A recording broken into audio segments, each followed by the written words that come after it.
sekalian, Malam, terima kasih Kak, atas malam. undangannya untuk saya menyampaikan tema ini untuk berbagi pada malam hari ini.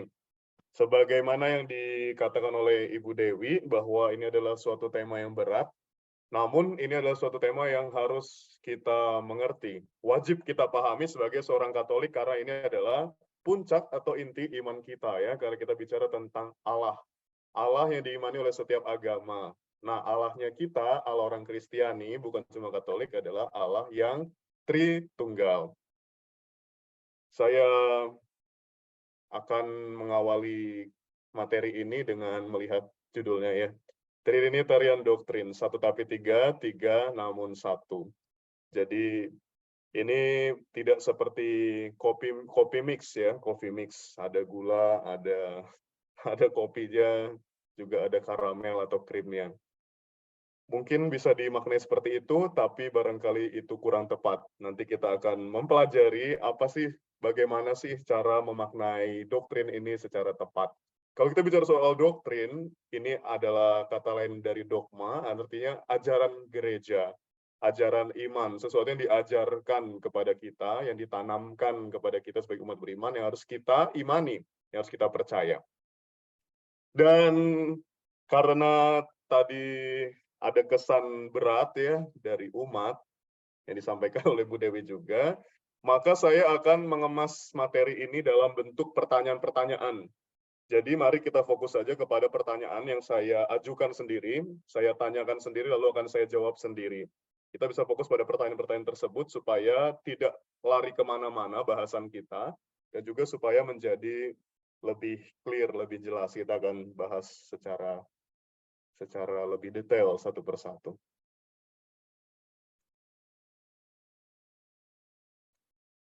Iman Kristiani sering dipertanyakan bahkan diserang. Ini pertanyaan pertama. Antara lain, mengapa orang Kristen mentuhankan Yesus?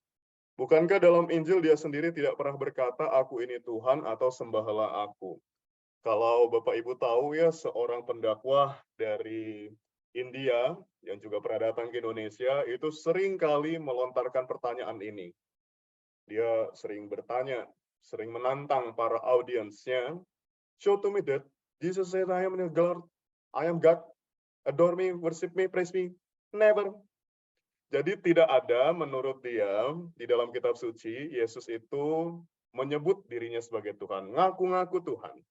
Nah, kita orang-orang Kristen inilah yang menyebut dia sebagai Tuhan. Ini pertanyaan pertama yang kiranya bisa mendasari pemahaman kita tentang Tritunggal.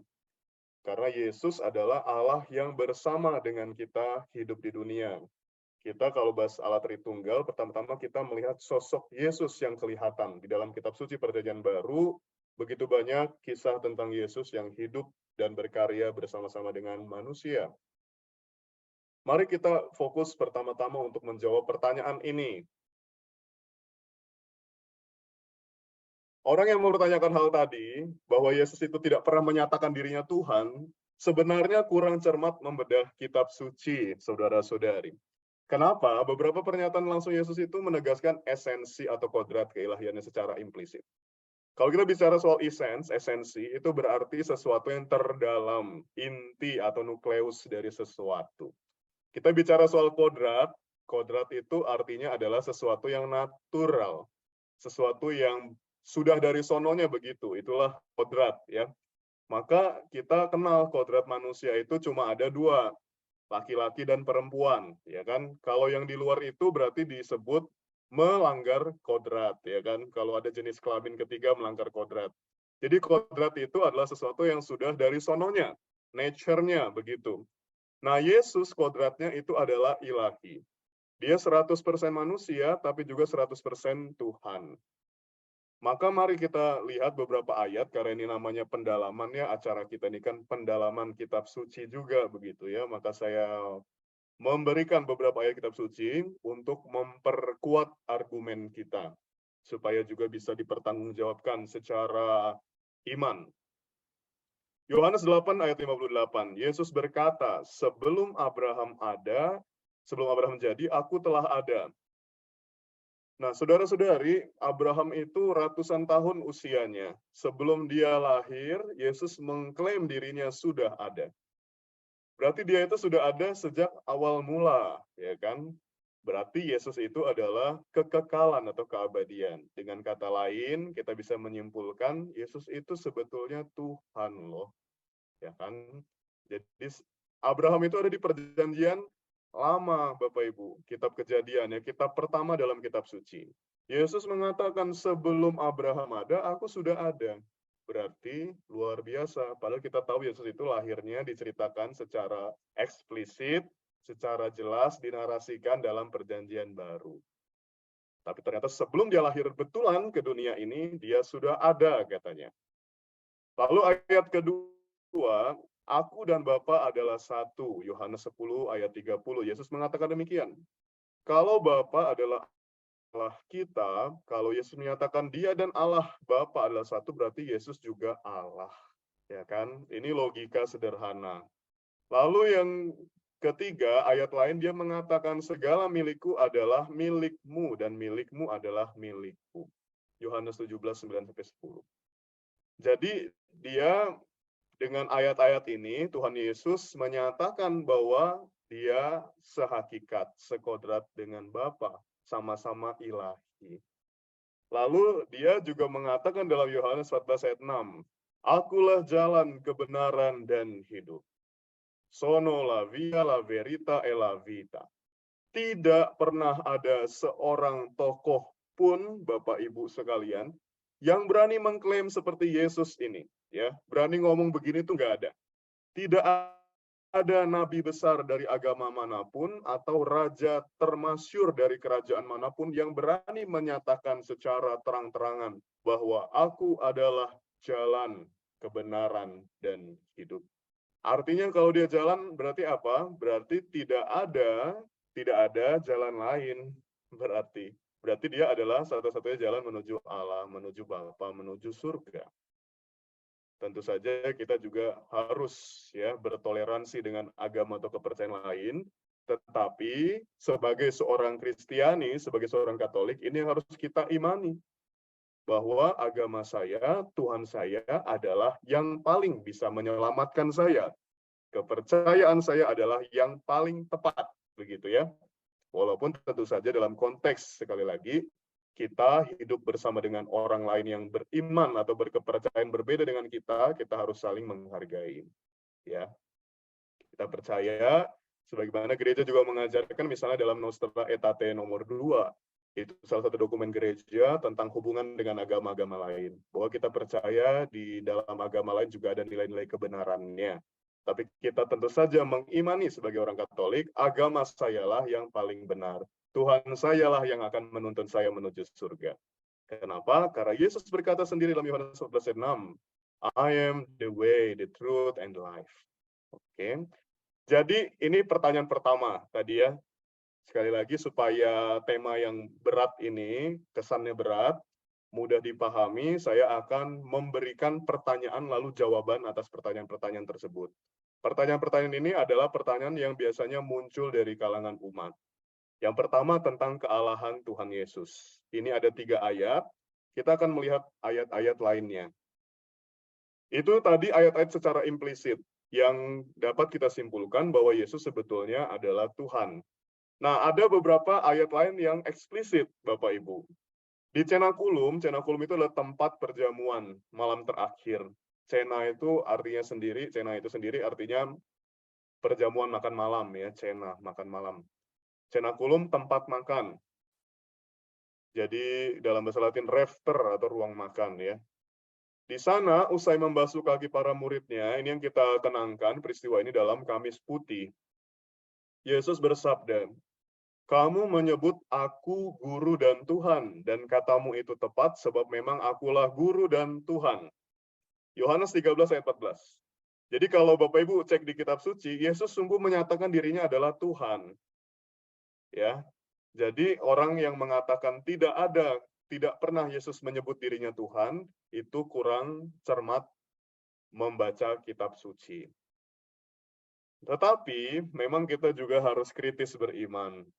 para haters akademis, haters itu kalau netizen itu yang suka nyinyir gitu ya, suka julid, suka ngomong-ngomong yang negatif, suka mengomentari secara jelek-jelek begitu ya. Itu disebut haters. Ada haters-haters yang akademis, artinya mereka tuh ngerti agama, ngerti kitab suci. Mereka akan kembali mengkritisi ayat ini dengan mengatakan bahwa ini nomor 2, artinya pertanyaan kedua. Tadi yang pertama adalah pertanyaan tentang kealahan Yesus, lalu pertanyaan kedua, pertanyaan pertama tadi itu beranak, jadi berkembang pertanyaannya. Bukankah kata Yunani yang digunakan dalam kitab suci Septuaginta menggunakan kata Kyrios atau Lord yang berarti Tuan? Memang dalam kitab suci bahasa Inggris ya, in English kita akan menemukan kata Lord dan bukan God. Artinya Tuan dan bukan Tuhan. Nah, ini kritiknya. Jadi kalau misalnya Yesus mengatakan dalam Yohanes 13:14 bahwa aku adalah Tuhan, nih ya, kita menggunakan ayat ini misalnya untuk mengatakan, nih Yesus ngomong bahwa dirinya sendiri Tuhan gitu ya. Berarti memang Tuhan, berarti bukan orang Katolik yang mentuhankan Yesus. Mungkin kita akan berhadapan dengan orang pinter yang mengatakan begini, iya, tapi Tuhan yang digunakan di dalam kitab suci bahasa Indonesia itu, kata aslinya itu adalah Kyrios yang berarti Lord atau Tuan, bukan Tuhan. Sayangnya mereka benar. Benar sekali bahwa ini bukan Tuhan artinya di ayat ini. Tapi jangan kecewa, jangan tiba-tiba iman kita menjadi luntur, saudara-saudari. Kenapa? Karena Kyrios itu yang berarti Tuan memang punya 3 definisi. Yang pertama betul artinya Tuan atau majikan, bos atau atasan ya. Tapi yang kedua juga bermakna ayah. Jadi anak memanggil ayahnya itu Kyrios. Lalu yang ketiga juga itu menyatakan sebutan untuk dewa-dewi. Bukan Bu Dewi ya. Dewa-dewi artinya ini adalah Tuhan, sesuatu yang ilahi.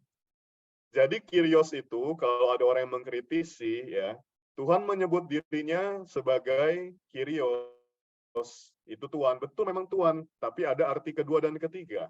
Ya, dan arti ketiga inilah yang kita gunakan untuk menyebut Tuhan Yesus. Dalam kitab suci Yunani, istilah Kyrios ini dipakai untuk merujuk juga kepada Allah, kepada Yahweh dalam perjanjian lama. Dan merujuk pada Yesus, yaitu Mesias atau penebus, pembebas, dalam kitab suci perjanjian baru. Jadi yang digunakan dalam kitab suci, kata Kyrios ini adalah yang mengandung pengertian ketiga, yang merujuk kepada sesuatu yang ilahi. Begitu, sampai sini semoga bisa dipahami dengan jelas. Seandainya pun ada ayat yang merujuk pada pengertian pertama atau kedua, Tuhan itu artinya tuan atau majikan atau ayah. Ya, keilahian Yesus tetap tidak terbantahkan. Kenapa? Sebab Allah juga sering disebut atau menyebut dirinya sendiri sebagai Tuan atau Ayah. Ya. Jadi kalaupun ada kata Kyrios yang digunakan dalam kitab suci yang sebetulnya konteksnya adalah berarti Tuan atau Ayah, no problem. Itu tidak membuat kealahan Yesus itu menjadi tergoyangkan. Kenapa? Karena Allah sendiri dalam perjanjian lama, Allah Yahweh atau Allah Bapa, itu juga sering disebut dan menyebut dirinya sebagai demikian. Kita lihat misalnya dalam Yeremia bab 31 ayat 32.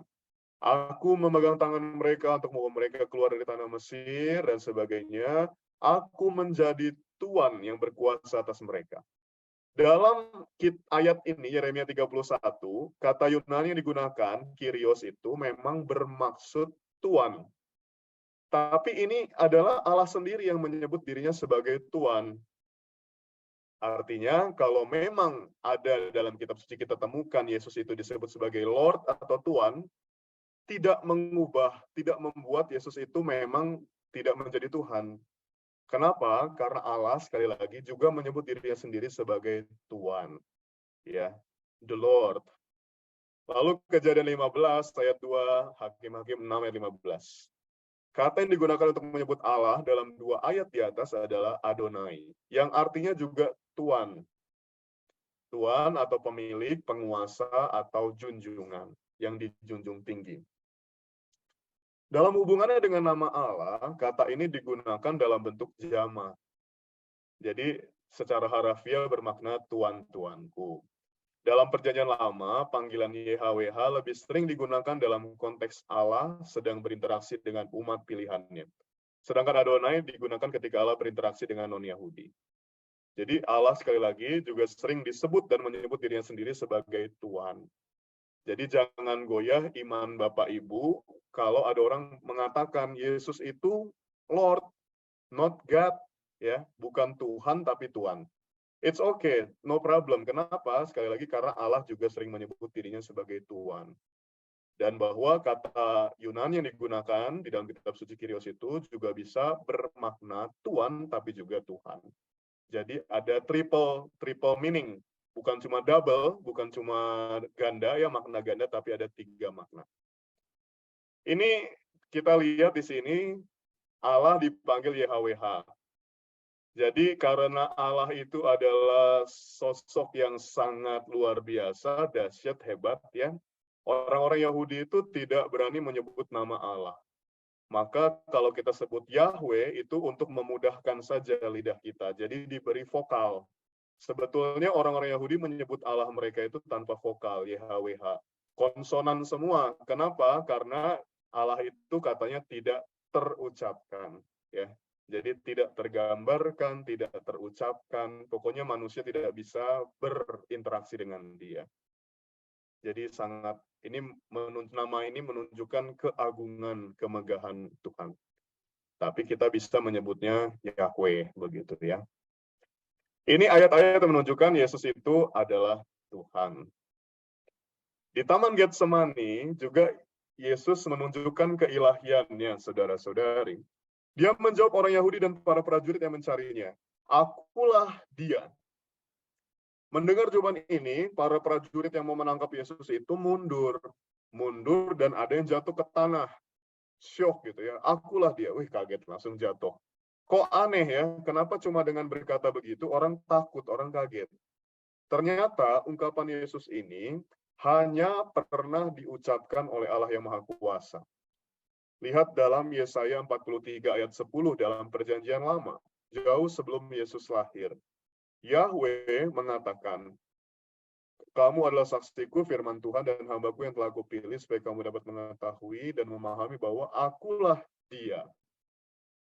Bahasa Yunaninya ya, ego eimi.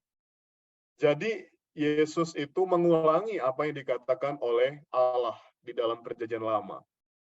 Dan tidak hanya mengulangi, ada kuasa yang sama, ada wibawa atau karisma yang sama di dalam ucapan Yesus. Sehingga orang yang mendengarnya itu syok gitu ya, kaget. Wah, seperti mereka mendengarkan Allah sendiri yang berbicara. Jadi para prajurit ini kan orang-orang Yahudi. Orang Yahudi itu sangat menghargai, menghormati kitab-kitab Taurat, kitab-kitab Perjanjian Lama.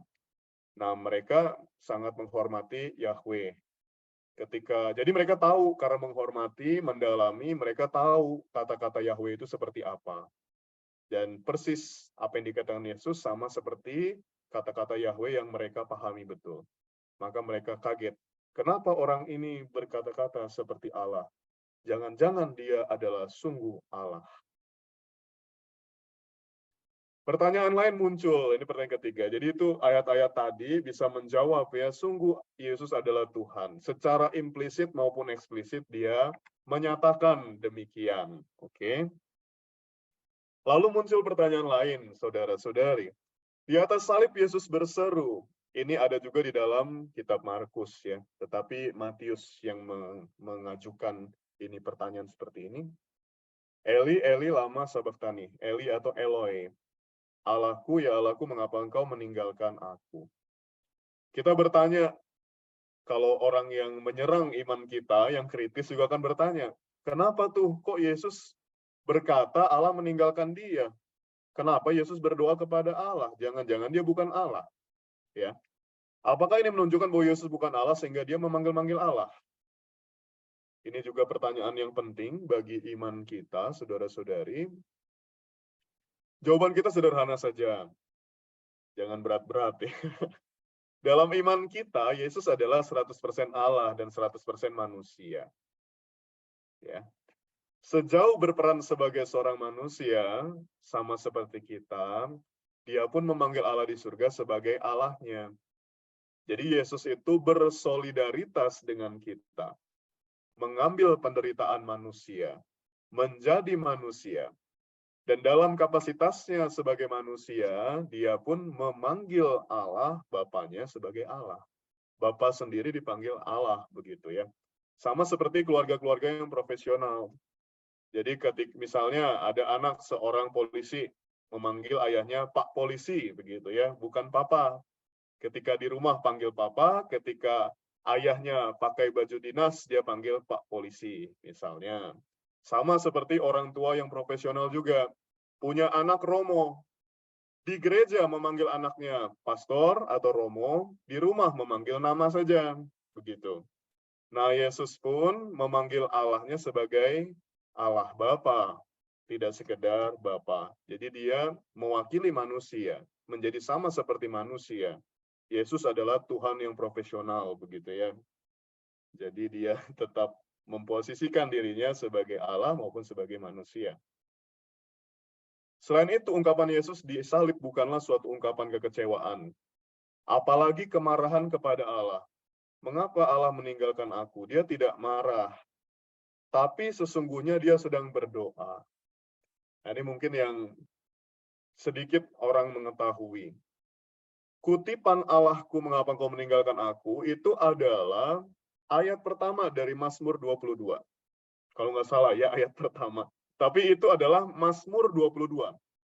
Sebagai orang Yahudi, orang yang tinggal dalam tradisi Yahudi, Yesus itu sangat menguasai ya kitab-kitab Perjanjian Lama dan juga berdoa dengan Mazmur.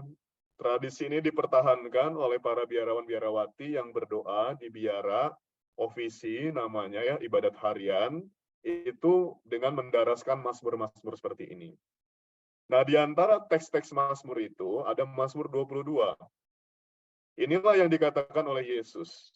Jadi sebetulnya Yesus itu tidak sedang mengeluh atau marah kepada Allah ketika dia mengatakan, "Mengapa engkau meninggalkan aku?" Begitu ya, Bapak Ibu. Jadi Yesus sebenarnya lagi doa. Dia sedang berdoa, "Allahku, mengapa engkau meninggalkan aku?" Lalu kita bertanya, mengapa harus doa yang ini? Kan orang jadi suuzon. Orang jadi mikir, Yesus mengeluh. Yesus memanggil Allahnya, berarti dia bukan Allah. Yesus kok ngambek, dia marah kepada Tuhan, dan lain sebagainya. Kenapa yang dipilih Yesus untuk didoakan adalah doa ini, Mazmur 22? Karena dalam tradisi Yahudi, doa ini adalah doa mohon kebebasan.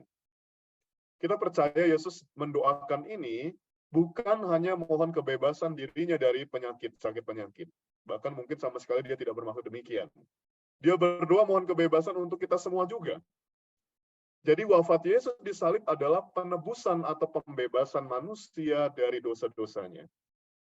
Maka Yesus yang disalib mengucapkan Mazmur 22 untuk memohon pembebasan kita dari dosa-dosa. Kenapa Yesus menebus kita? Kenapa dia mau membebaskan kita? Karena Rasul Paulus berkata dalam Roma 6:23 bahwa upah dosa adalah maut. Allah begitu mengasihi kita, Deus Caritas Est. 1 Yohanes 4 ayat 8 dan 16. Karena Allah begitu mencintai kita, maka Allah mengutus putranya. Ya. Dan putranya membebaskan kita dari dosa supaya kita tidak binasa oleh maut. Jadi itu Bapak Ibu, ini adalah doa mohon kebebasan. Sekali lagi bukan keluhan atau kemarahan Yesus. Dan sama sekali tidak menganulir atau menegasi atau menolak kealahan Yesus. Pernyataan ini justru menguatkan bahwa Yesus adalah Allah. Kenapa? Karena dari pernyataan ini tampak sekali bahwa dia itu adalah pribadi yang terus berdoa sampai akhir hayatnya, dan bahwa dia sangat dekat dengan Allah. Maka dia bisa menyampaikan ini. Jadi ungkapan ini kalau kita lihat dari sisi lain, bukan kekecewaan, tapi justru adalah pernyataan bahwa dia sungguh-sungguh Tuhan.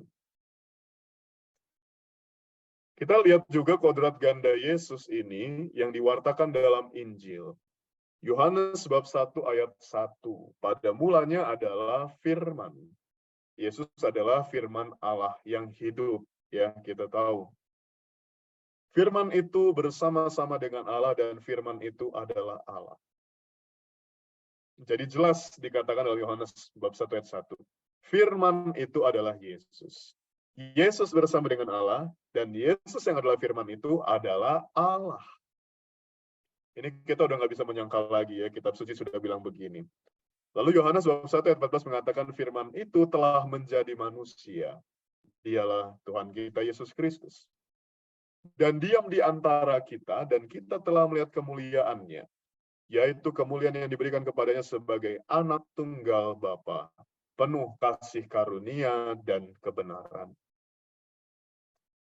Jadi sejak awal mula, sebelum segalanya ada, Allah itu sudah ada, ya kan? Ketika Dia menciptakan langit dan bumi di kitab Kejadian, Roh Allah melayang-layang. Jadi sudah ada sejak semula. Lalu Allah itu sejak semula bersama-sama dengan firman-Nya. Kenapa? Karena Allah itu kan tidak pernah bisu. Firman itu kan disampaikan oleh orang yang bisa berbicara, ya kan? Allah itu tidak pernah bisu, maka firman-Nya, sabdanya, kata-katanya itu terkandung di dalam Dia. Jadi sudah sepaket. Kalau ada Allah, ada juga firman atau kata-katanya.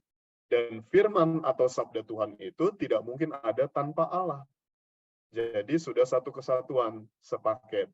Ya, Allah Bapa dan Yesus yang adalah firman Allah Bapa itu sudah menjadi satu. Dari sononya sudah ada. Nanti kita akan lihat dari mana asalnya Roh Kudus. Namun sekali lagi, ayat ini kiranya semakin meyakinkan kita bahwa Yesus memang adalah Allah.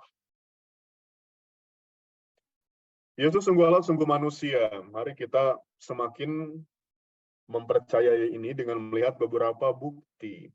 Dimensi kealahan Yesus. Kelahirannya diwartakan oleh malaikat. Siapa yang lahir ke dunia, ada malaikat jauh-jauh datang dari surga untuk mewartakan, ya kan?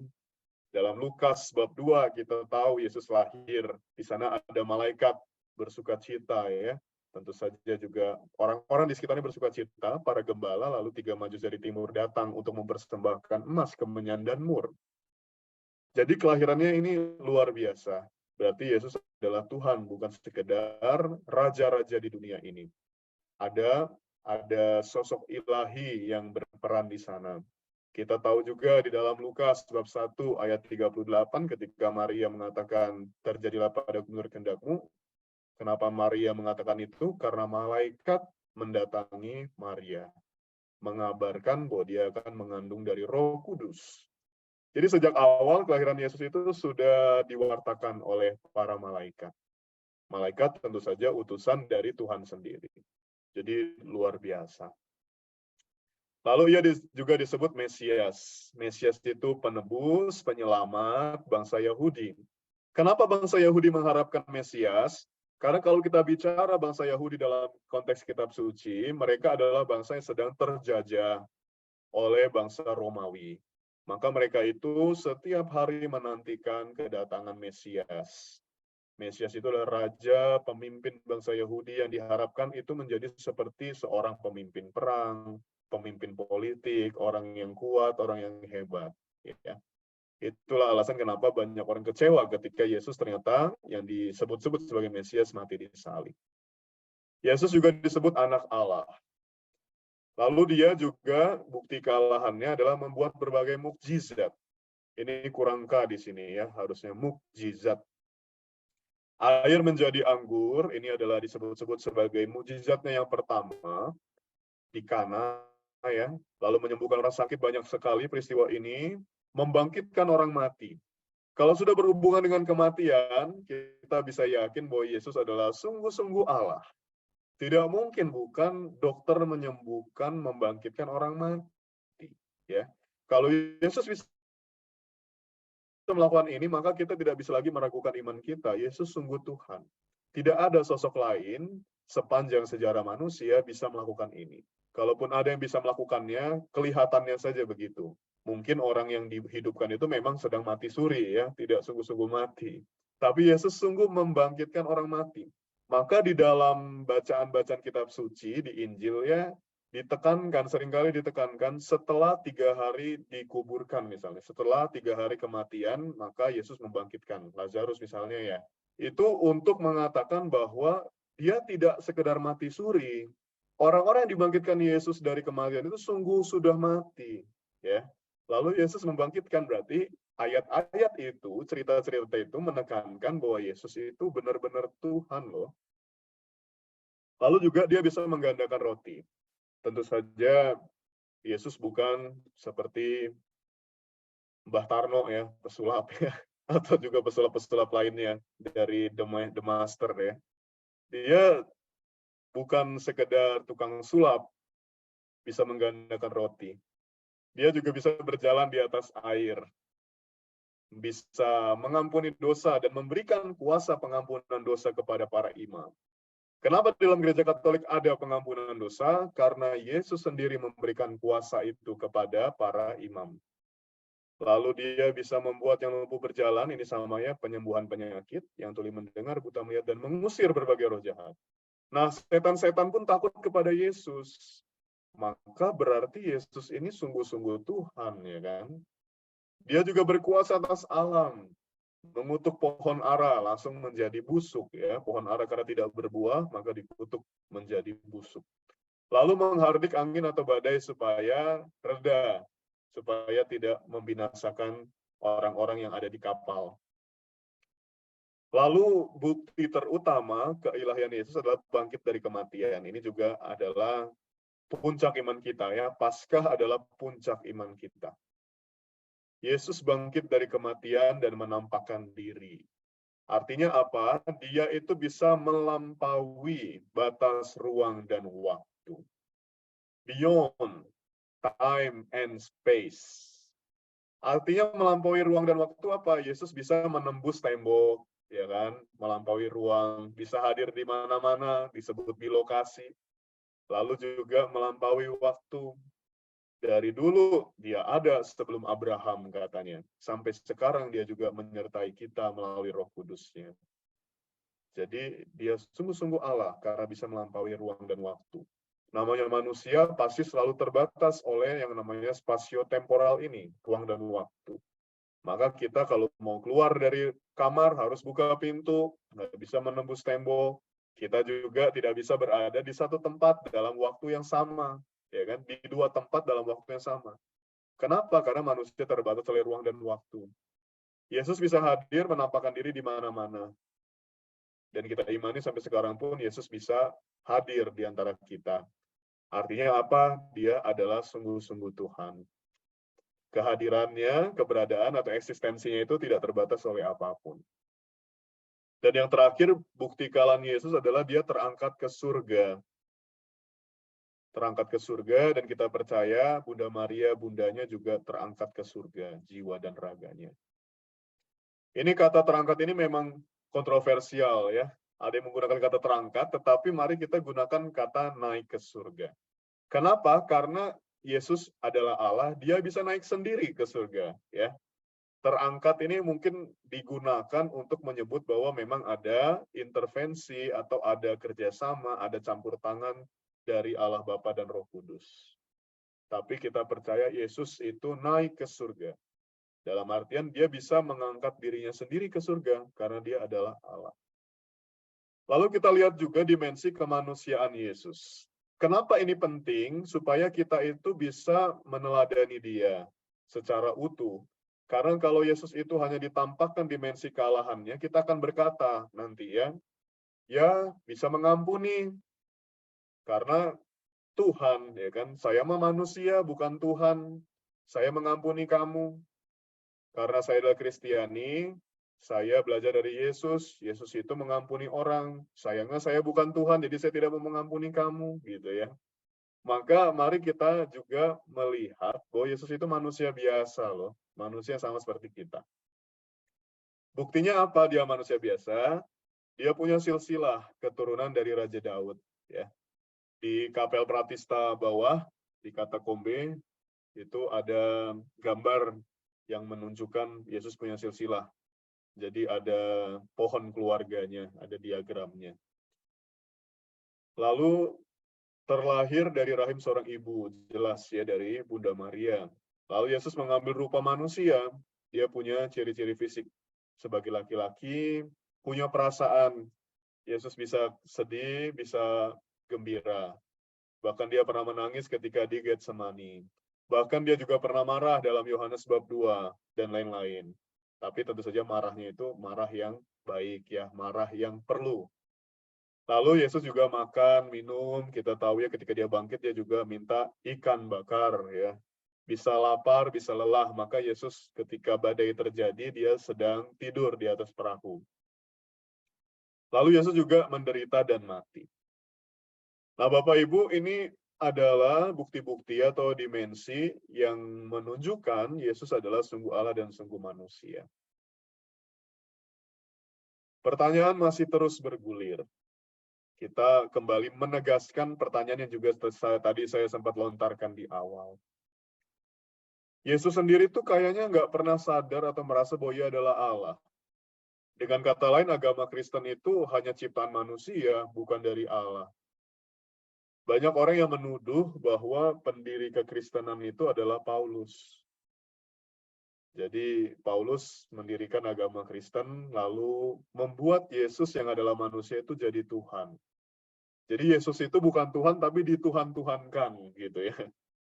Rasul ini sendiri pernah mengakui, Paulus dalam Galatia 6, lihatlah bagaimana besarnya huruf-huruf yang kutulis kepadamu dengan tanganku sendiri. Tanganku sendiri artinya orang menafsirkan, jangan-jangan Paulus ini ngarang-ngarang. Jangan-jangan bukan ilham dari Roh Kudus, bukan dari Tuhan.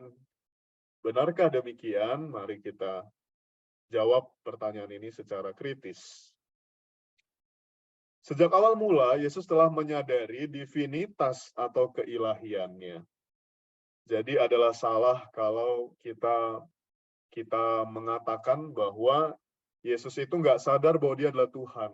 Kenapa nggak sadar? Karena dia emang bukan Tuhan, begitu ya. Mari kita lihat beberapa ajaran gereja. MC 75, ini adalah dokumen gereja dari Bapak Pius XII, tahun 1943. MC singkatan dari Mystici Corporis, atau tubuh mistik. Di sana dikatakan, begitu dikandung dalam rahim Bunda Allah, Bunda Maria, Kristus mulai menikmati penglihatan yang membahagiakan. Visio Beatifica. Dalam penglihatan itu, ia menyaksikan semua anggota tubuh mistiknya. Tubuh mistik itu artinya kita semua. Kita adalah anggota tubuh Kristus. Kenapa disebut mistik? Karena bukan tubuh betulan. Kita adalah tubuh rohaninya Yesus. Dia melihat kita itu secara terus-menerus dan tanpa henti ya, hadir di hadapannya. Dan Yesus merengkuh atau memeluk kita dengan kasih-Nya yang menyelamatkan. Ini ajaran gereja. Sejak awal mula Yesus sudah menikmati penglihatan itu. Jadi dia melihat kita semua berada di dalam Dia. Lalu juga ajaran yang kurang lebih sama tentang kealahan Yesus sejak mula dari NMI, Novo Millennio Invenente, tahun 2001, ini dokumen dari Paus Yohanes Paulus II. Dalam artikel 24 dikatakan, tidak diragukan sedikit pun bahwa sudah sejak hidupnya dalam sejarah, Yesus sadar akan identitasnya sebagai putra Allah. Jadi, ajaran gereja mengatakan bahwa sejak semula Yesus itu sadar bahwa dia adalah Allah. Inilah alasan terkuat, ini sekarang kita cari pembuktiannya dalam kitab suci. Ini alasan terkuat mengapa dia ketika dia hendak dibunuh, Kenapa dia mau dibunuh? Karena dia mengatakan kebenaran ini, ya kan, bahwa dia adalah putra Allah. Ketika Pak Pilatus bertanya, apakah benar apa yang dituduhkan oleh orang-orang yang membawamu ini? Kamu ngaku-ngaku Mesias, kamu ngaku-ngaku putra Allah yang berasal dari Allah. Lalu Yesus mengatakan, engkau sendiri mengatakannya. Memang benar, aku adalah demikian. Itu yang membuat Yesus dibunuh. Tetapi kalau Yesus menyatakan demikian, berarti terbuktilah bahwa Yesus menyadari dia adalah Tuhan. Ya. Nah, baru kita membahas soal Trinitas. Jadi dari tadi panjang lebar itu hanya pengantar ya, Bapak Ibu. Ini baru masuk ke tema sesungguhnya. Semoga bisa dicerna, disimak ya. Saya bicara agak cepat, mohon maaf karena memang waktu kita terbatas supaya bisa selesai semua. Karena nanti di bagian akhir kita akan lebih mudah, saya akan mengajak lebih mudah untuk memahami ajaran ini. Kita sekarang mencari dasar-dasar biblis atau kitab sucinya saja secara agak cepat begitu ya. Oke.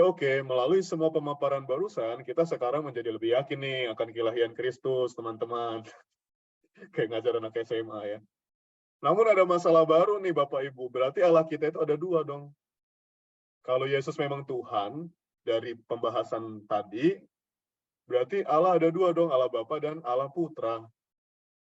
Bukan cuma dua, tapi ada tiga nih, belum lagi dengan Roh Kudus. Padahal katanya Allah kita itu Esa ya. Katanya membacanya bukan Esa, tapi Esa dalam KBBI. Allah kita itu Esa, tapi kok ada tiga, ini sangat membingungkan. Jangan bingung-bingung ya, kalau bingung-bingung nanti pegang, daripada jatuh kita pegangan. Pegangannya pakai apa? Pegangan dengan kitab suci. Berpegangan pada ajaran-ajaran gereja. Mari kita lihat dari kitab suci. Benar Allah itu Esa, dan kita harus konsisten. Dan gereja memang konsisten menyatakan bahwa Allah itu Esa. Kita lihat dalam Ulangan bab 6 ayat 4, Tuhan itu Allah kita, Tuhan itu Esa. Maleakhi bab 2 ayat 15, Allah yang Esa menjadikan mereka daging dan roh. Markus 12 ayat 29, dengarlah hai orang Israel, Tuhan Allah kita, Tuhan itu Esa. Ini kalau Markus dan Yohanes berarti adalah ajaran dari Yesus sendiri. Ya. Yesus mengajarkan bahwa Allah itu Esa. Allah itu hanya satu, tunggal. Inilah alasan mengapa kita bisa mengatakan apapun agama kita, Tuhan kita sama, Tuhan kita itu Esa. Ya. Hormat yang datang dari Allah yang Esa. Ini juga dikatakan Yesus dalam Yohanes bab 5 ayat 44 dan lain sebagainya. Ada banyak yang menunjukkan ayat yang menunjukkan keesaan atau kesatuan, ketunggalan Tuhan. Namun di dalam kekristenan, ia yang Esa itu, ia yang tunggal itu, mewahyukan dirinya sendiri dalam tiga pribadi. Jadi bukan berarti ada tiga Allah. Ya. Bukan juga berarti Allah yang satu dengan kepribadian ganda. Be careful, hati-hati. Kalau Allah itu adalah satu tapi punya ketiga kepribadian, ya artinya sifatnya beda-beda tapi Allahnya satu. Berarti dia pengidap skizofrenia. Ini kelainan psikologis. Jadi dia bisa jahat, bisa baik begitu ya. Kalau orang yang sakit skizofrenia itu bisa mikir macam-macam, pikirannya bercabang gitu. Nah, Allah bukan demikian. Jadi dan Allah juga bukan ada tiga. Allah itu satu, tapi sungguh-sungguh di dalam kesatuan itu ada tiga pribadi yang sungguh berbeda. Bukan tiga sifatnya yang berbeda atau tiga kepribadian, tapi memang pribadinya berbeda-beda. Kita akan lihat lebih prinsip. Mari kita lihat beberapa analogi untuk memahami ini. Yang pertama, ini contoh ya. Ini saya ambil sebetulnya dari sebuah animasi yang keren di kalangan anak muda ya, One Piece, yang kemarin baru diputar filmnya di bioskop. Markas besar Angkatan Laut dipimpin oleh 3 admiral. Ini adalah pimpinan di Angkatan Laut ya. Allah bukanlah tiga orang pribadi yang berbeda total dan soliter, terpisah dan berlainan sama sekali seperti ini. Jadi ini ada tiga pemimpin nih ceritanya nih. Dalam satu korps, dalam satu institusi ada tiga pemimpin. Ketiga orang ini adalah orang yang berbeda, ya kan? Orang yang benar-benar terpisah dan berlainan sama sekali. Yang baju kuning ini bukan yang baju merah, yang baju merah bukan yang baju biru. Semuanya benar-benar terpisah. Nah, Tuhan itu jelas bukan seperti ini. Ada agama yang menghayati Tuhannya itu terpisah seperti ini. Itu disebut sebagai politeisme. Jadi Allahnya banyak, lebih dari satu. Nah, kita ini penganut agama monoteis. Kita percaya Allah kita itu adalah satu. Jadi jelas ini adalah analogi yang keliru ya. Bagi kita, Allah bukan tiga orang atau tiga pribadi yang total berbeda seperti ini. Yang kedua, seseorang dengan beragam peran atau fungsi. Ini yang sering keliru. Dan celakanya kadang-kadang juga ada pewarta yang menyampaikan hal ini. Ini sesat ya Bapak Ibu. Allah itu satu tapi punya peran atau fungsi yang beragam. Hati-hati, ini bahaya. Jadi kalau kita bilang begini, berarti Allah itu seperti seorang sandiwara, pemain drakor mungkin ya. Jadi dia adalah satu orang nih. Orang sering berkata begini, misalnya seorang yang menjadi pejabat, di rumah dia menjadi seorang ayah, di kantor dia menjadi pejabat, pemerintah, memimpin banyak orang, lalu di tempat lain dia menjadi peran yang berbeda lagi. Seperti kita, di kantor kita jadi karyawan, misal di rumah menjadi ayah, nanti di mana peran kita berbeda lagi. Jadi ini adalah pandangan yang menganggap bahwa Allah itu satu, tapi perannya beda-beda. Kadang dia menjadi Bapa, kadang dia menjadi Putra, kadang jadi Roh Kudus.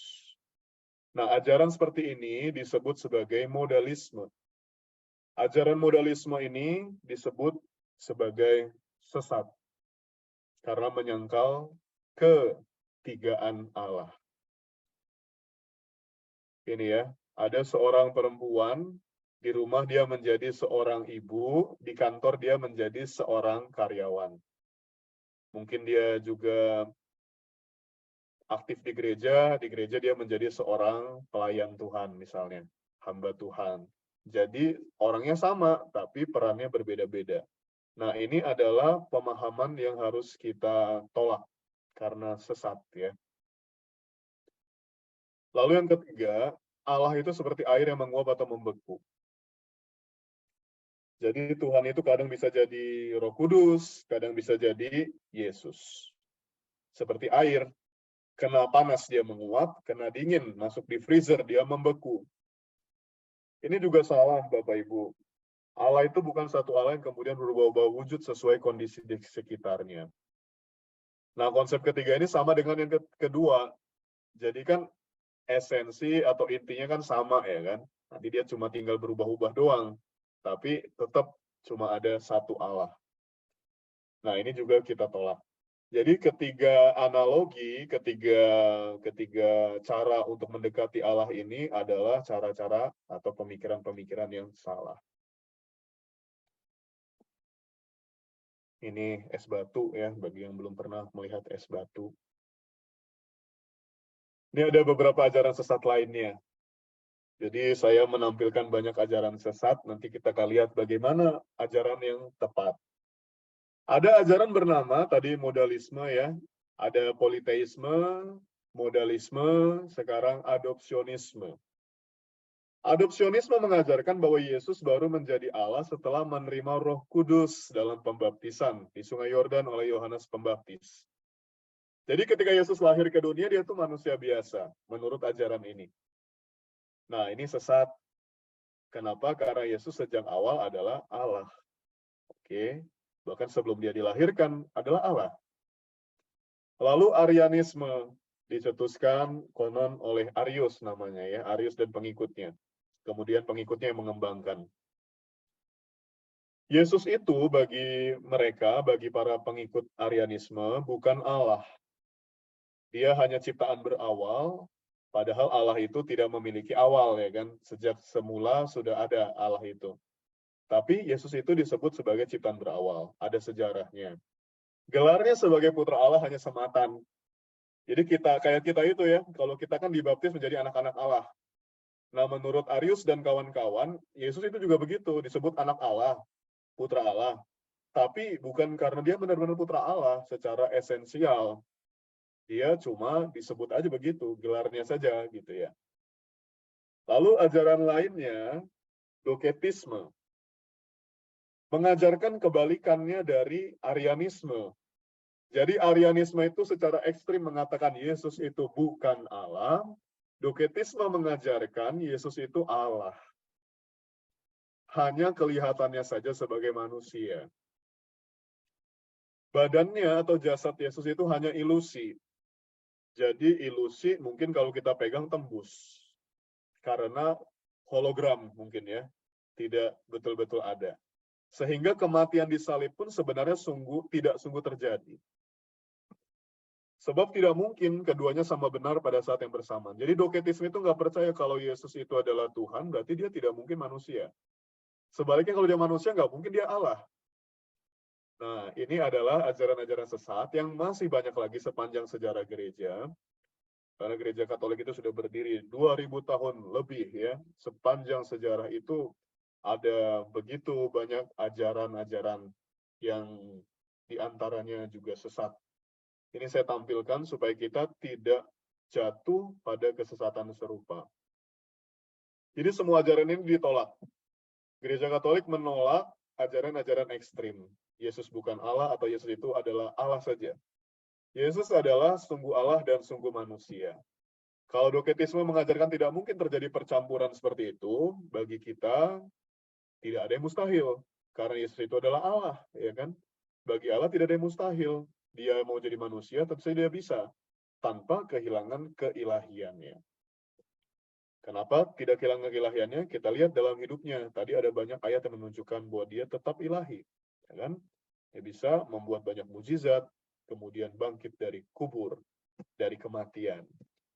Jadi ini ajaran-ajaran yang bisa disangkal dengan melihat secara saintifik. Jadi kita tidak hanya beriman begitu saja, tapi banyak bukti yang ditunjukkan dalam kitab suci kita. Jadi iman kita bisa kita pertanggungjawabkan. Ya. Nah ini barangkali pertanyaan yang paling penting.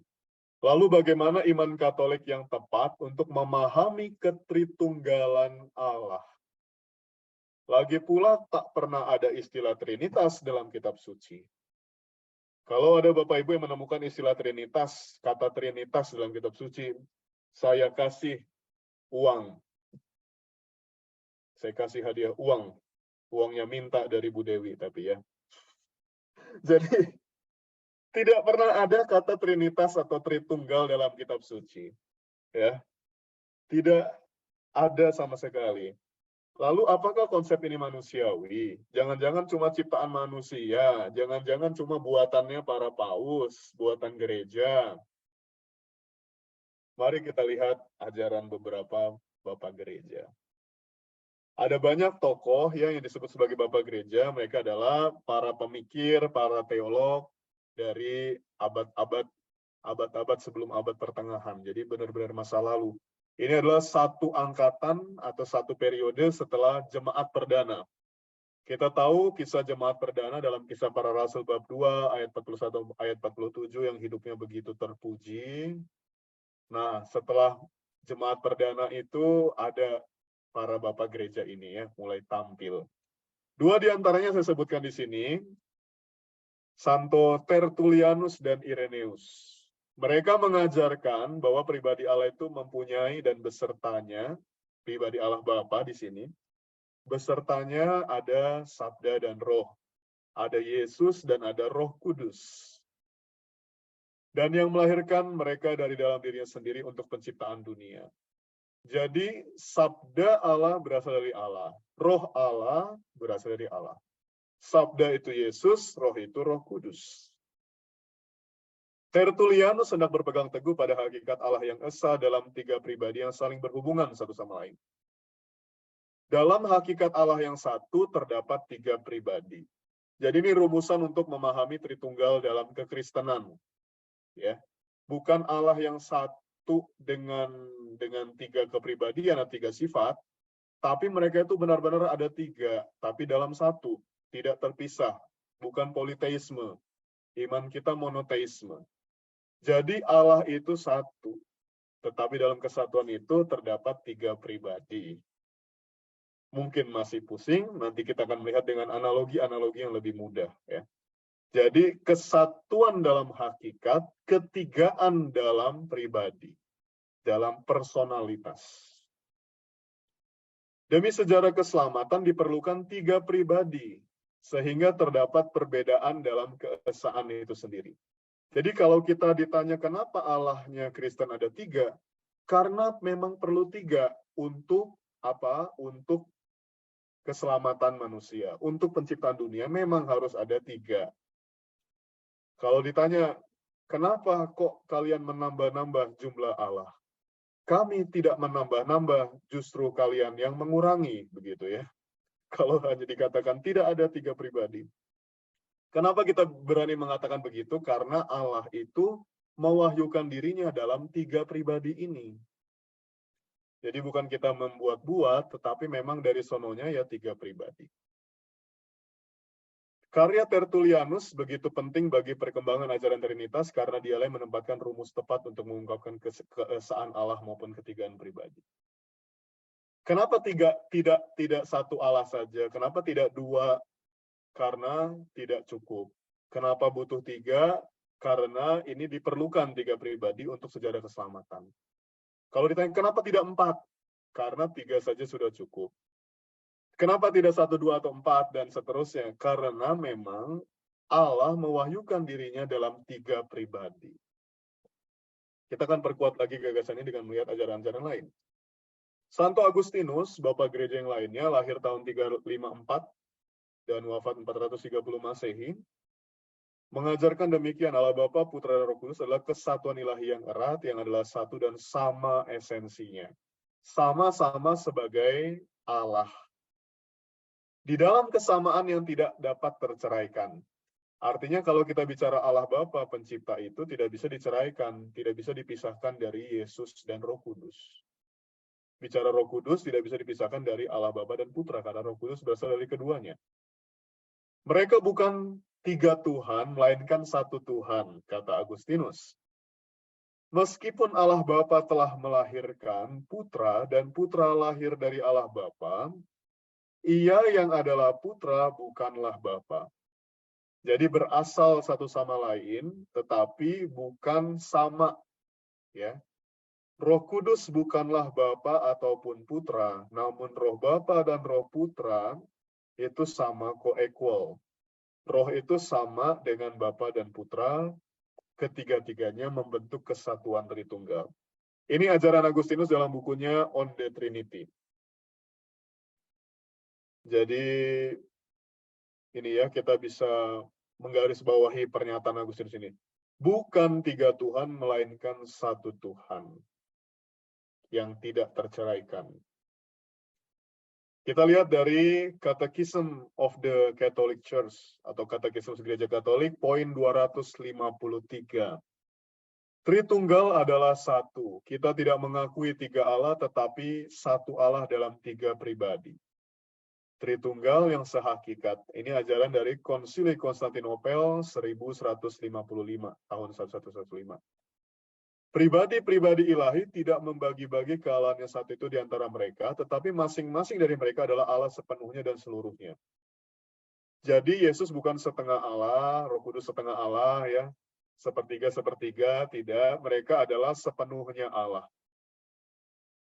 Bapa adalah yang sama seperti Putra, Putra sama seperti Bapa, Bapa dan Putra adalah sama seperti Roh Kudus.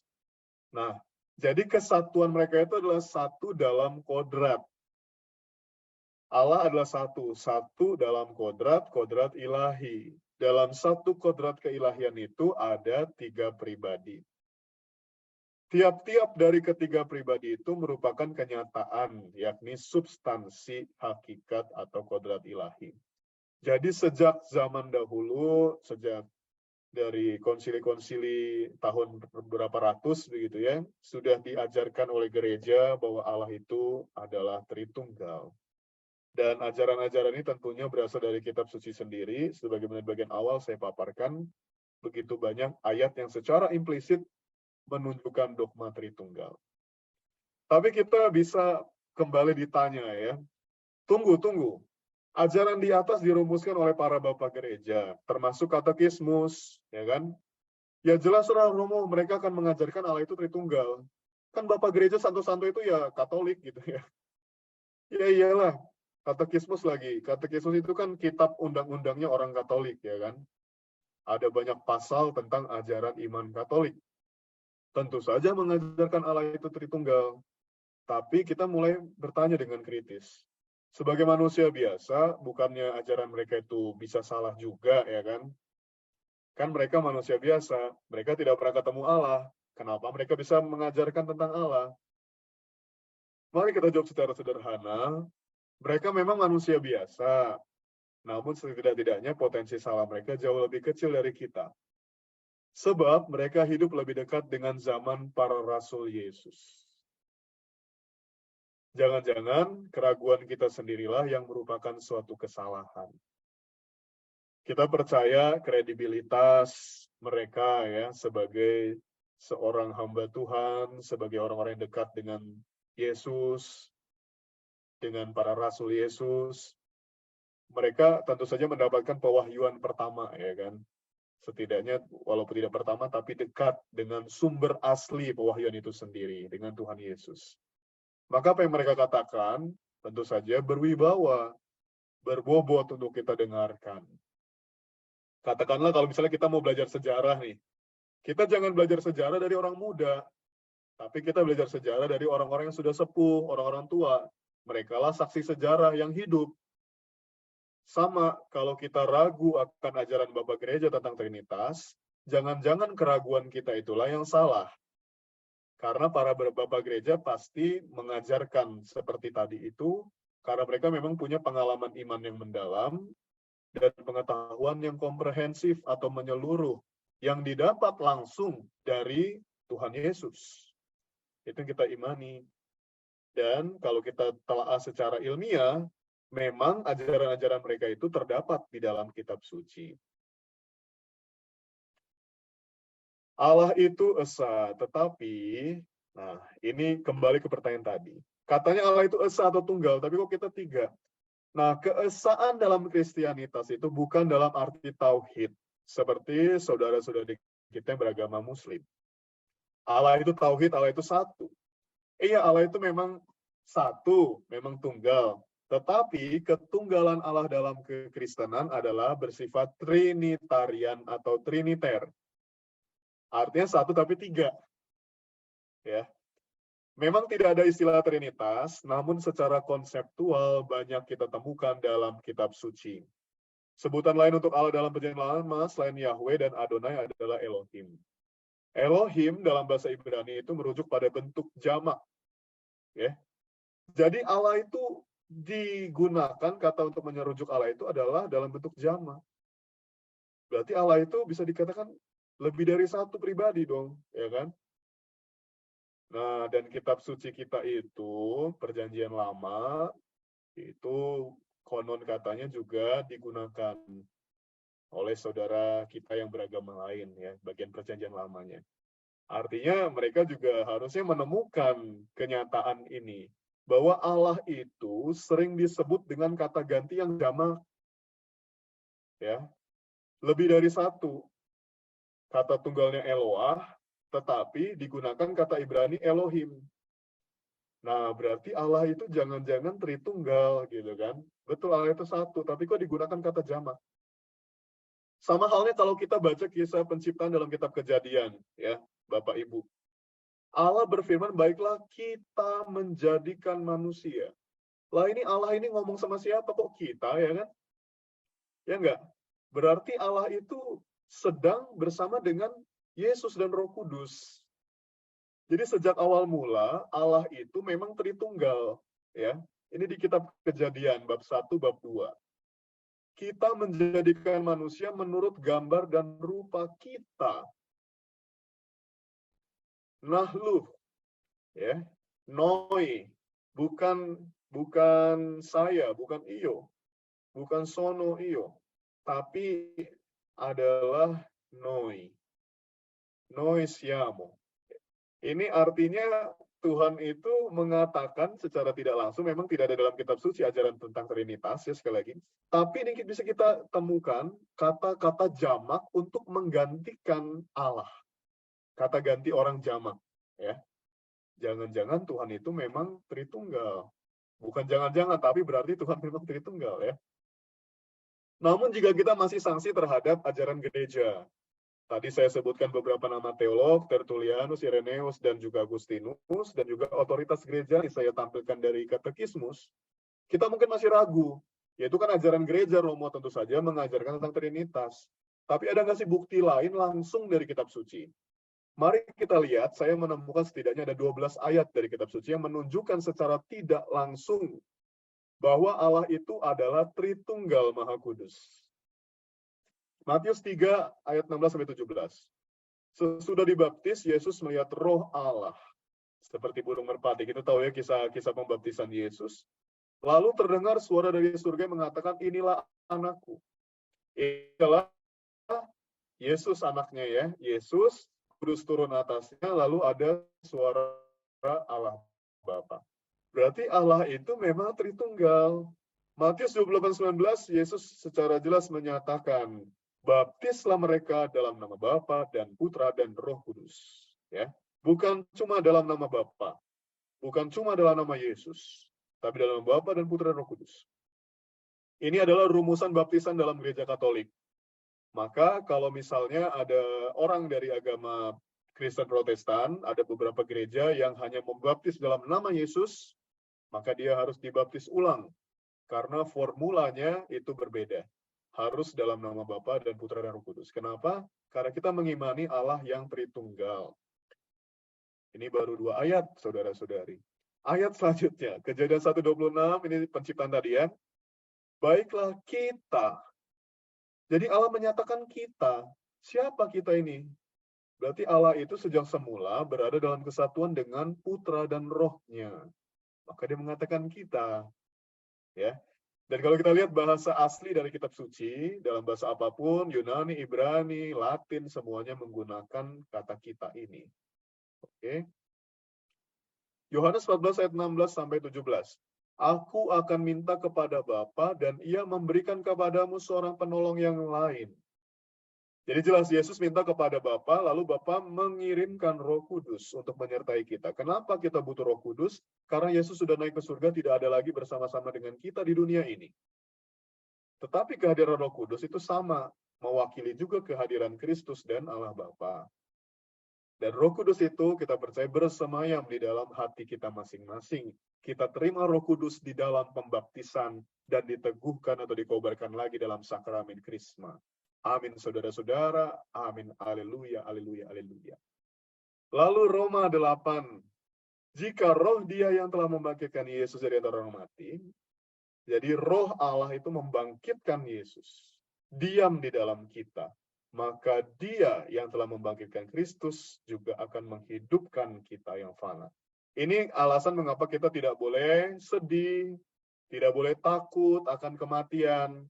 Kenapa? Karena Allah Tritunggal Maha Kudus itu ya, Allah mengirim rohnya membangkitkan Yesus. Allah yang sama mengirimkan Roh Kudusnya juga untuk membangkitkan tubuh kita yang fana yang telah mati. Maka jangan takut akan kematian karena akan ada kebangkitan bagi kita orang percaya. Amin, saudara-saudari. Lalu 1 Timotius bab 1 ayat 1-2 dari Paulus Rasul Kristus Yesus. Di sini juga dikatakan oleh Paulus ya dengan jelas. Ini yang menjadi kata pembuka dalam misa. Jadi misa Katolik itu luar biasa Bapak Ibu. Kalau Anda perhatikan, semua yang dikatakan imam, semua yang kita doakan bersama-sama, itu sumbernya dari kitab suci. Dan disusun sedemikian rupa secara runtut, secara kronologis, supaya kita dapat menghayati misteri iman kita. Sampai penebusan ya, Ekaristi itu ya. Nih, ini kan kata pengantar pastor nih.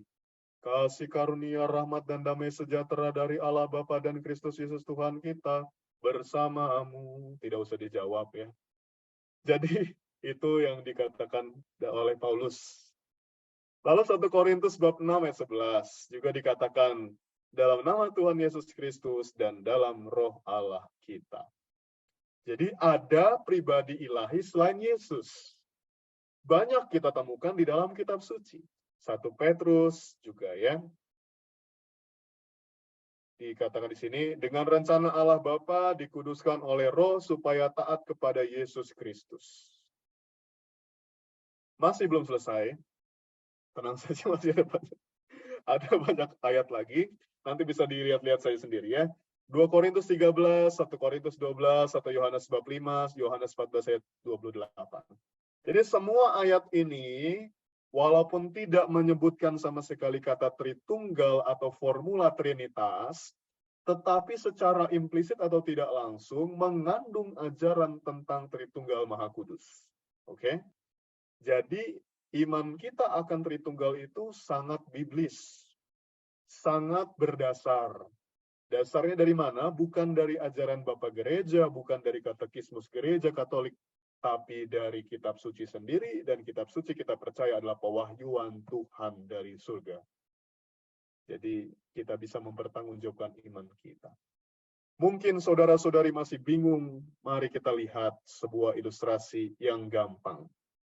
Mari kita kalau ditanya gimana menjelaskan Tritunggal kepada orang yang menyerang kita, yang mempertanyakan kita, mari kita jelaskan begini saja. Allah itu bisa kita analogikan seperti segitiga. Ya. Kalau kita melihat gambar ini udah kita nggak bisa menentang lagi gitu ya. Nih, Allah itu kalau misalnya seperti segitiga, ya harus ada tiga, tapi satu gitu kan.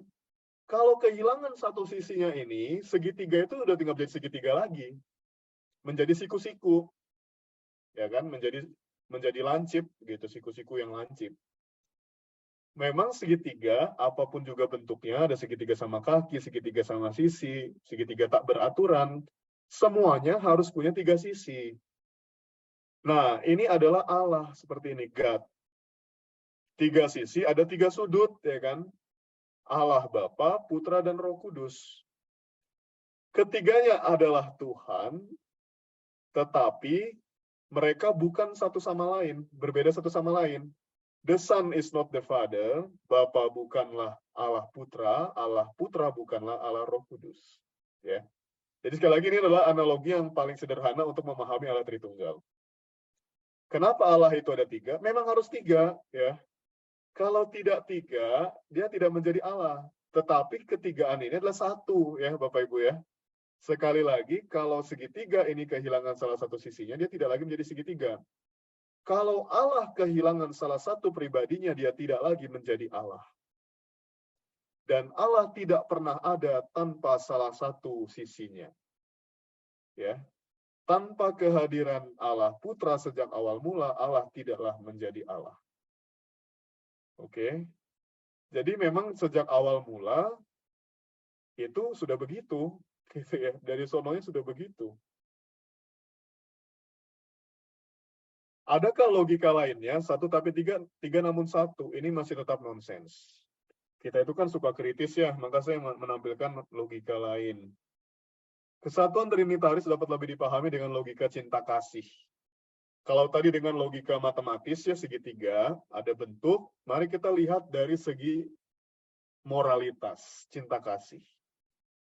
Allah Tritunggal Maha Kudus dapat kita pahami konsepnya dengan melihat aspek cinta kasih. Jadi kenapa mereka bisa bersatu, tiga tapi satu? Karena mereka terikat oleh cinta kasih. Blaise Pascal, seorang matematikawan dan juga seorang filsuf dari Prancis, itu pernah berkata, in French ya, la que a ses raisons, les raisons ne connaît point. Artinya, hati itu punya logika yang tidak dapat dipahami bahkan oleh logika itu sendiri, oleh hati itu sendiri. Jadi, hati itu punya logikanya sendiri. Ya, kita bisa mencintai orang tanpa melihat ada apa-apanya. Apa bagusnya orang ini, tapi kok saya bisa mencintai? Itulah logika hati atau logika cinta. Nah, cinta ini membuat konsep Allah Tritunggal dapat terpahami. Gampangnya begini. Mari kita lihat Yesus mengajarkan dalam Yohanes 17. Ut omnes unum sin. Yesus berdoa supaya para pengikutnya menjadi satu. Gimana cara menjadi satu? Kata Yesus adalah dengan saling mengasihi, ya. Supaya apa? Kalau kita saling mengasihi, maka kita bisa menjadi satu dengan orang-orang yang kita kasihi. Yesus berkata, sama seperti Bapa mengasihi aku dan aku mengasihi Bapa. Ya. Jadi logika ini bisa membuat kita memahami Allah Tritunggal. Kenapa ketiga pribadi yang berbeda menjadi satu kesatuan? Karena mereka saling mencintai. Yesus sendiri mengajarkan, sekali lagi dalam Yohanes 17, hendaklah kalian saling mengasihi supaya kalian menjadi satu. Sama seperti aku dan Bapa adalah satu. Kenapa Yesus dan Bapa menjadi satu? Karena mereka saling mengasihi. Kita pun harus saling mengasihi. Dan kasih itu mempersatukan. Nih, kenapa sih kita bisa merasa sedih, bahkan ikut terluka ketika orang yang kita cintai disakiti atau pergi meninggalkan kita? Ya, ketika kita sayang sama orang, kemudian orangnya itu meninggal begitu ya, atau pergi, kita akan sedih. Kenapa? Karena kita sudah merasa bersatu dengan dia. Karena orang yang mengasihi atau mencintai itu menjadi satu, Bapak Ibu. Dan kita tahu ya dalam misa perkawinan, biasa dibacakan ayat ini. Mereka yang sudah menikah bukan lagi dua, melainkan satu. Jadi cinta kasih itu kan mempersatukan yang berbeda. Maka mereka disebut lagi bukan dua pribadi, tapi menjadi satu, satu daging, menjadi satu family, menjadi satu keluarga. Jadi dengan memahami dan mempraktekkan cinta, kita bisa mengenali Allah Tritunggal Maha Kudus. Sekarang, ini slide terakhir. Apakah Anda masih belum mampu memahami Allah Tritunggal Maha Kudus? Kalau belum bisa paham, berarti bukan Anda bodoh, tetapi karena Anda belum mampu mencintai secara sempurna. Karena Allah adalah kasih, cinta. Allah bersatu, Bapa, Putra, dan Roh Kudus menyatu karena cinta. Cinta juga membuat suami istri bersatu, dengan anak menjadi satu keluarga.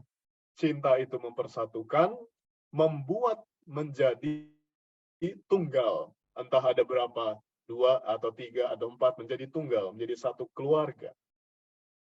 Kalau kita belum mampu memahami Allah Tritunggal, sekali lagi, bukan berarti kita kurang paham, tapi karena kita kurang mampu atau belum bisa mencintai secara sempurna seperti Tuhan mencintai kita.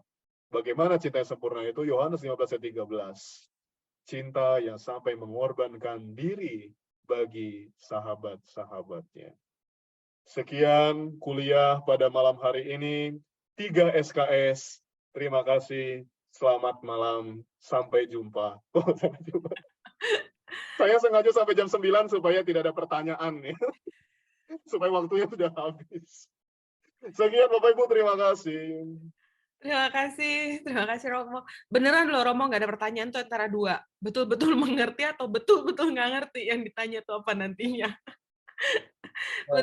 3 SKS full, jadi kalau misalnya kalau dosen takut Romo ini nanti diuji apa enggak ya gitu. Terus Nanti ada ujiannya ya. ada ujiannya. Terus dikasih lagi kata penutupnya. Romo pinter banget. Kata penutupnya nih lihat nih masih ada nih.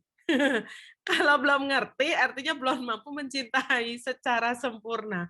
Ini agak takut Romo. Jadi pada nggak berani, pada ngakunya ngerti aja deh daripada dibilang nggak mampu mencintai secara sempurna. Repot nanti.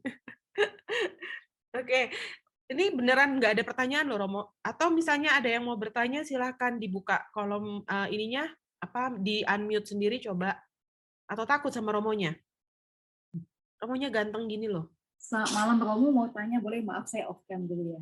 Ya. Silakan. Apanya sudah stabil. Romo tadi saya mau tanya satu hal. Jadi tadi kan Romo bilang Tuhan itu bisa menampakkan diri, Yesus tepatnya, Yesus bisa menampakkan diri di mana-mana. Nah, ketika kebangkitannya itu, apakah Yesus itu menampakkan diri pada satu waktu yang sama di tempat yang berbeda atau enggak? Kemudian sebenarnya konsep Tritunggal ini cukup rumit ya, maksudnya kita ketika menjelaskan kepada orang lain itu nggak gampang kayak gitu. Atau ya jangan saya nggak paham ya karena jadi nggak bisa jelasin gitu. Terus gini kamu, bagaimana kita menjelaskan konsep Tritunggal ini kepada anak kecil, Romo? Maksudnya kan mereka bisa aja punya pertanyaan, kok ada Allah Bapa, ada Allah Putra, ada Allah Roh Kudus. Kita kan nggak bisa kata mereka mungkin jelasin dengan cara kayak gini kan yang 3 SKS ini kan Romo ya buat anak kecil kayak gitu. Nah, gimana biar kita jelasin dengan simple gitu, tapi mereka tuh paham gitu. Maksudnya Allah kita tuh bukan 3 tapi 1 gitu. Ya itu saja sih Romo, terima kasih. Ya, terima kasih buat pertanyaannya. Apakah Yesus itu menampakkan diri pada waktu yang bersamaan di beberapa tempat yang berbeda? Tentu saja kita percaya Yesus bisa melakukan itu. Dan buktinya ada seorang kudus yang bisa melakukan itu. Ada seorang santo yang terkenal namanya Padre Pio. Dia bisa melakukan yang namanya bilokasi, dan ini adalah the sign of his sanctity, his holiness. Jadi tanda dari kekudusannya.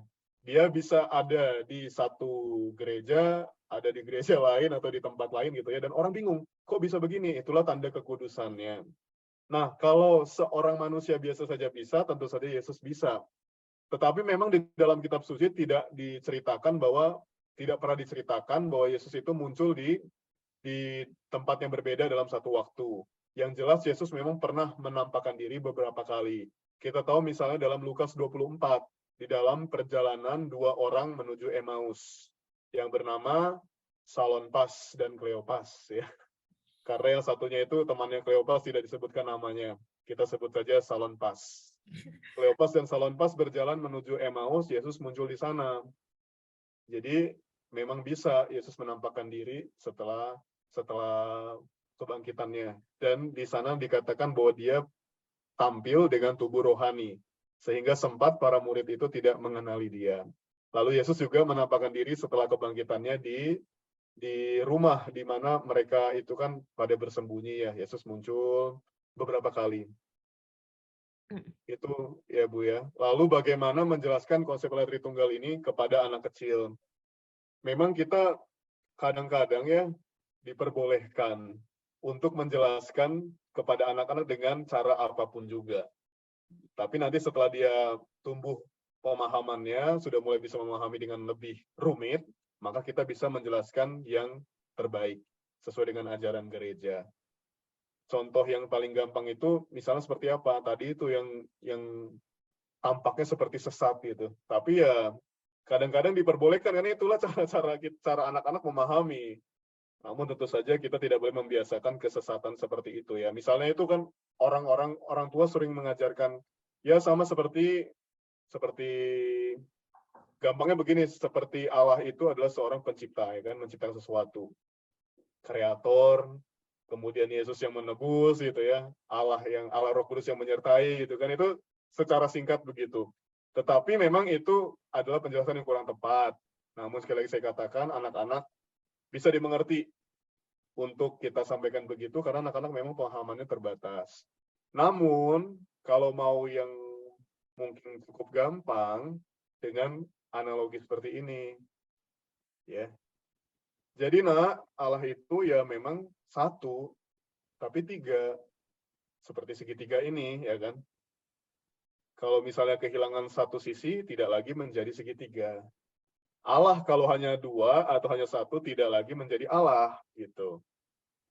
Ini yang bisa kita jelaskan kepada anak-anak, dan saya pikir anak kecil juga bisa mengerti ya dengan penjelasan seperti ini.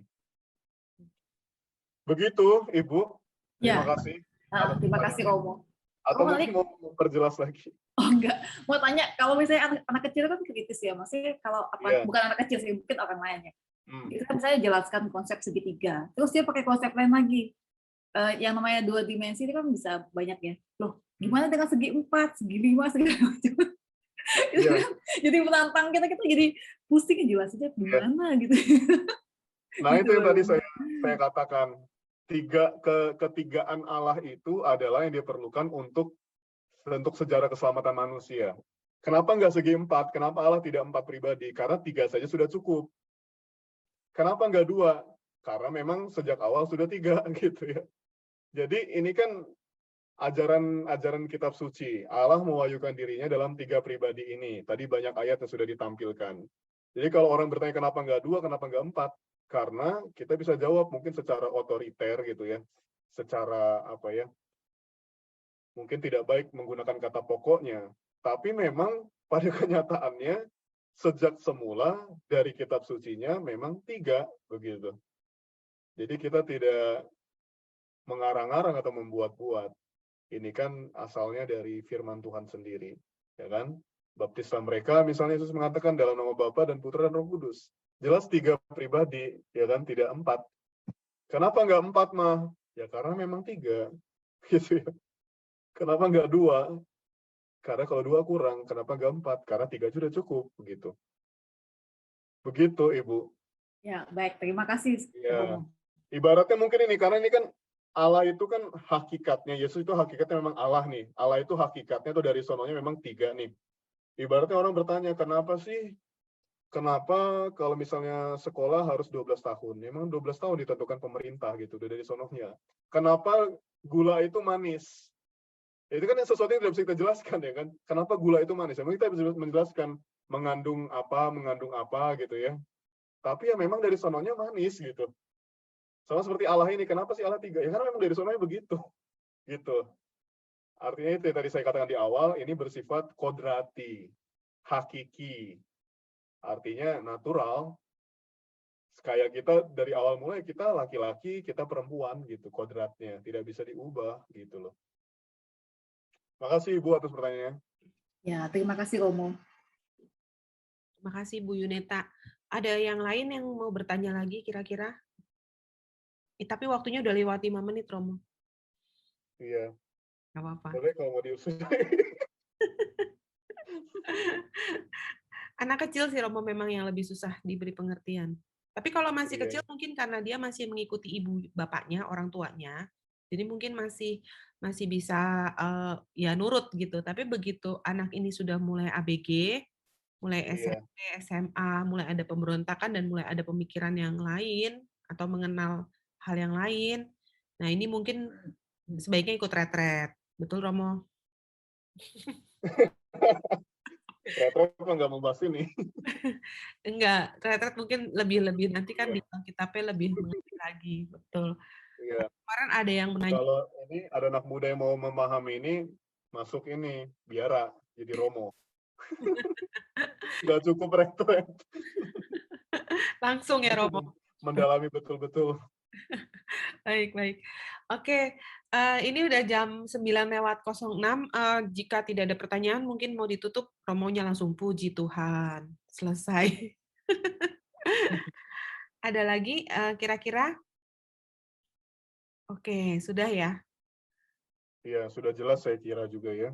Iya, sudah jelas. Karena Nanti ada rekamannya. Ya, nanti ini ada rekamannya. Mungkin Romo dan kami akan share di YouTube ya, Romo. Mohon izin dulu. Oke. Terima kasih. Terima kasih bagi para peserta pada malam hari ini yang sudah hadir menyempatkan waktunya untuk mengikuti pendalaman iman. Mohon juga Romo untuk doa penutup pada malam hari ini dan juga berkat penutup. Baiklah, mari kita berdoa, saudara-saudari sekalian, dalam nama Bapa dan Putra dan Roh Kudus. Amin. Tuhan, kami mengucap syukur kepadamu atas malam hari ini, di mana kami boleh belajar bersama, kami boleh semakin mendalami tentang misteri kehadiran-Mu, eksistensi-Mu sebagai Allah Tritunggal Maha Kudus. Terima kasih ya Tuhan atas pewahyuan iman yang luar biasa yang boleh kami perdalam, yang boleh kami semakin mengerti pada malam hari ini. Semoga dengan ini kami tidak hanya sekedar memahami, tapi juga dapat semakin mengimani Engkau dan mewujudkan kasih dan kehadiran-Mu di dalam kehidupan kami bagi saudara-saudari kami. Tuhan, ajarilah kami untuk dapat lebih mencintai keluarga kami, mencintai orang-orang di sekitar kami, terutama bantulah kami juga ya Tuhan, untuk mencintai orang-orang yang menyakiti kami, musuh-musuh kami, sebagaimana Engkau juga ajarkan. Melalui itu semua ya Tuhan, kami dapat semakin menyadari kehadiran-Mu, ikatan yang mempersatukan kalian, mempersatukan-Mu sebagai Allah Tritunggal Maha Kudus yang kami imani. Ya Tuhan, semoga berkat dan rahmat-Mu senantiasa tercurah bagi kami yang bergabung, yang dengan setia dalam kelompok ini hendak memperdalam iman untuk memperdalam firman-Mu. Semoga Allah yang Maha Kuasa senantiasa memberkati saudara-saudari sekalian dalam nama Bapa dan Putra dan Roh Kudus. Amin.